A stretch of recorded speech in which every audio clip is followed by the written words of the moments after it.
Hey guys, quick video today on our Avant 528. We're doing a 100-hour interval service on this machine today, which is why we've got all the panels taken off here.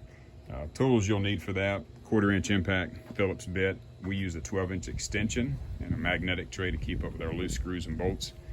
We pull the panels on this machine every 100 hours to clean out debris that builds up underneath there. We get leaves, sand, dirt, things of that nature. It's also a good time to do a general inspection to see if you've got any small leaks. If you've got a hose or a wire rubbing on something, could prevent a breakdown in the field for sure. Every 200 hours we do a service kit, which Avant sells. It carries all of your filters, and I'll kind of walk around and show you those real quick. Up front here you've got, this is your hydraulic filling tank, and then here is your first hydraulic filter. Coming down the side of the machine, we can look across the belly here. You've got an inline fuel filter here. You've got a hard fuel filter back in there. Kind of screws on, if you can see this. In front of it here is your big hydraulic filter. This has got a nut on the front side of that. Sometimes this vibrates and tightens up, and you'll have to use an impact and a filter wrench and kind of gently work that out reverse. Coming down the side here, you've got the engine oil filter, which is just under the muffler. We write the hours and date on ours so we know when the last time it had a change was.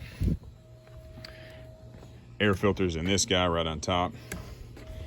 And then lastly, we take the fuel water separator off the carburetor here, dump that out every 100 hours.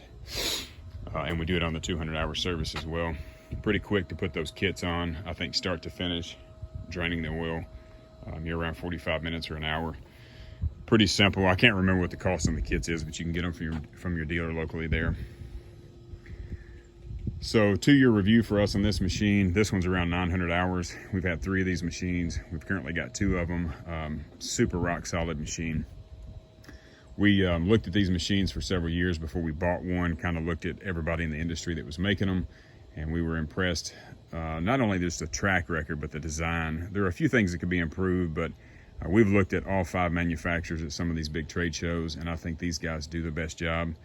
Some of the issues we've had over 2 years with this machine, which have been really minimal. We had a hub leak in this back right corner. They warranted that repair. We had a couple of hoses that were rubbing from the factory that we found early on and caught those before they blew. If you're not aware, most of the hoses on this machine, if not all of them, are a single wall hose. Single wall meaning that they only have one layer of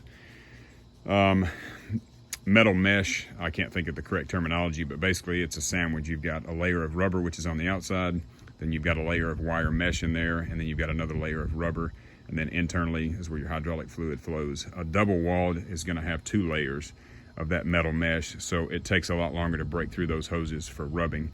What we do when we replace them is we nylon sleeve all of ours, and I'll show you.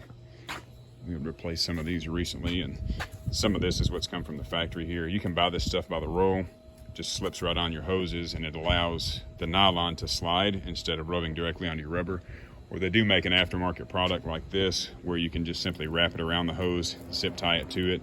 We haven't had to replace this hose, so instead of taking all these hoses off the machine, we just put this wrap on material and just check them periodically. They do come from the factory with this thick industrial black plastic, and this is also a protective sleeve. So in some of our high wear places, we have 3 layers. Up here around the grapple, we get a lot of rubbing action in here, and then back here on the side plate, we get a lot of rubbing action as well.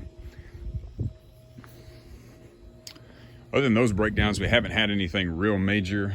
We did have a couple of solenoids go bad on it, but it's been a pretty rock solid machine.